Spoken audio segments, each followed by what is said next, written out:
With the Pixel tablet coming later this year, I thought I'd take a look back at Google's last attempt at a tablet, the Pixel Slate. Now, I didn't have as negative a view of this when it was first launched, but I did feel that it wasn't quite fully baked and ready for production. And unfortunately, that seemed to be the general consensus. But one thing about Chrome OS that I've learned over the last couple months is that over time, Google's continued to improve it to the point where it's a lot more of a desktop operating system and a tablet operating system than it originally was when the Pixel Slate was first announced. This isn't even the newest Chrome OS Pixel device. The Pixelbook Go was released a year later, and frankly, I really loved that computer. It seems that Google's no longer going to be doing any sort of Pixelbook-like devices anymore, which is a little bit of a bummer. But I thought I'd take one last look at this and see if we can learn anything about what Google might be planning for the next Pixel tablet, which, as we know, will probably be running Android.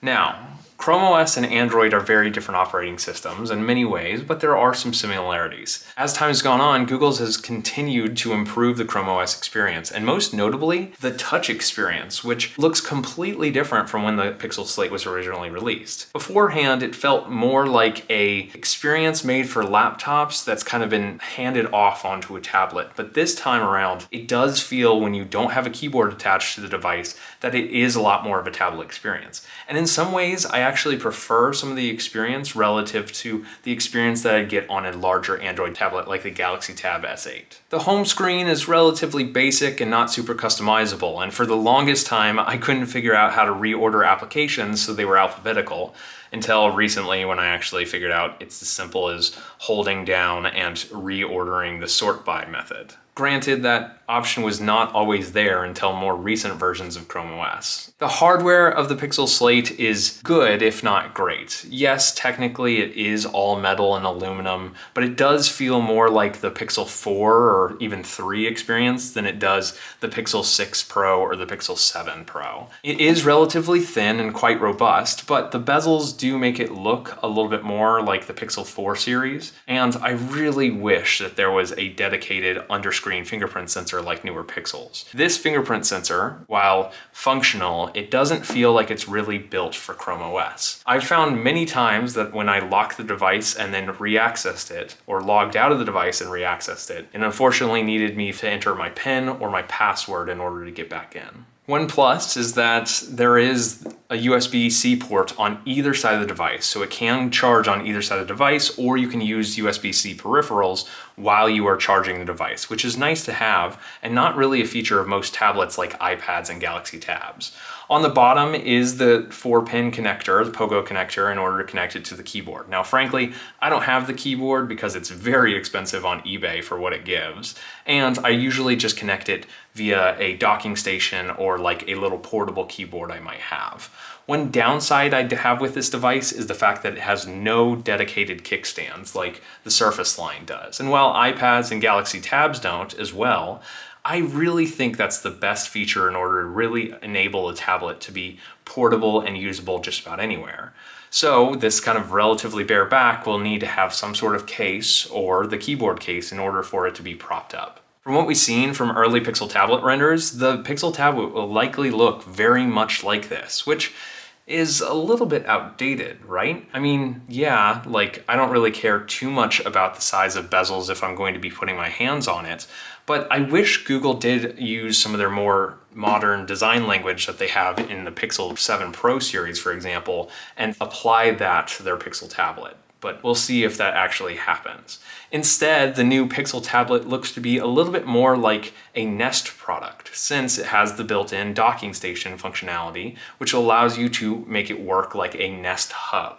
Honestly, going back to Chrome OS on this device, I was pleasantly surprised with the experience. Chrome OS really has gotten a lot more fluid over the years and has become a lot more hybrid of a setup than your typical Windows or Mac OS. Yes, technically Windows is probably going to be a better desktop operating system in most cases. For example, I couldn't split screen a window from Chrome for whatever reason, and instead could only split screen applications, which was pretty frustrating, but for the most part, like, this is a very, very good hybrid operating system that works very well with the keyboard and a mouse, and also just with your finger. As far as fluidity, it did feel like this could really catch up a little bit. It's a little bit slower than I'd like it to be, and that's kind of just a side effect of an older device. Now, if this had a more modern chip in it, then chances are it would fly a lot better, but it really seems to be showing its age a little bit. This is the Core i5 8GB model, so kind of the mid-tier model, which should be strong enough in most cases. Like generally, if a Windows machine was running this sort of specs, probably be pretty similar in terms of performance. Now, Chrome OS seems to run very, very well on relatively low-end hardware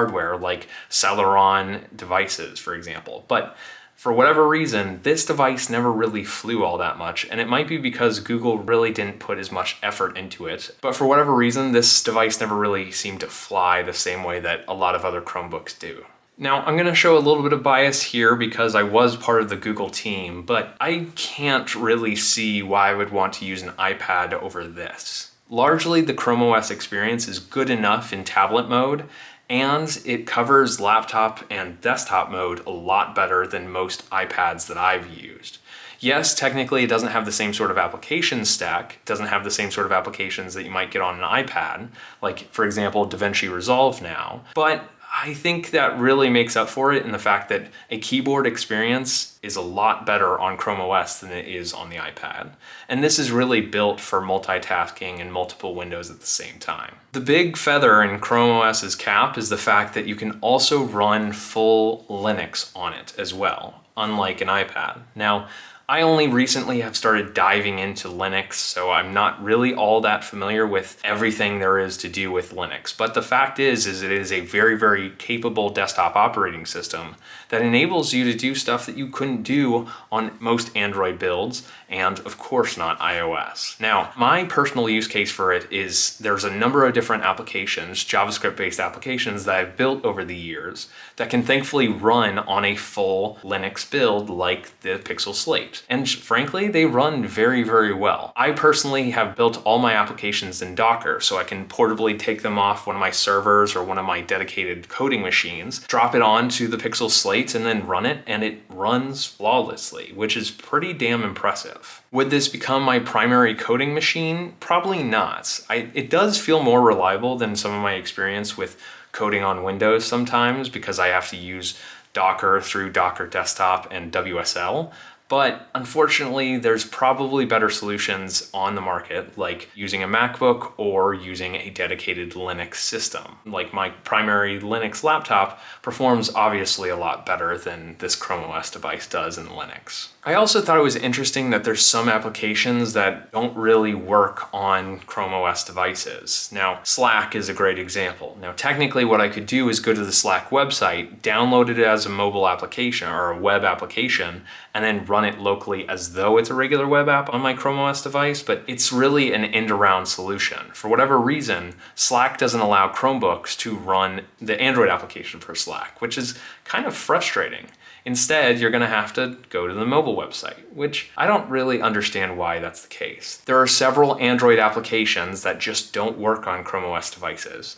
The Microsoft Office suite is a great example. Now, Microsoft probably blocks that from happening in order to keep a competitor and keep a reason for you to buy Windows devices, but for those folks who just want to use a Chrome OS device for Office, it's kind of a bummer. Would I recommend the Pixel Slate today? Obviously not. I mean, yes, it's a really cool device and it's a cool experience, but frankly, I think even more modern Chrome OS devices are going to perform a lot better than it. Really, even low-end Chrome OS devices will. It was a cool experiment to get to try it again, but it seems that Google has kind of moved on from this and now they're looking to the future with the Pixel tablet. I think that's a bad idea. While I love my Home Hub, which is actually a Lenovo third-party device running the same software, it really is fine set up the way it is, and I don't really want it to pop off as a dedicated tablet. I think I'd much rather have a tablet that is a hybrid between a laptop and a tablet, the same way that the Galaxy Tab S8 felt for me. It feels like a better route for tablets to go. It's what iPads are now moving towards, obviously it's what Surfaces are moving towards, and I wish it's what Google was moving towards. Maybe they're going to continue to develop that side of Android, and who knows, maybe they do have a dedicated keyboard and trackpad for it.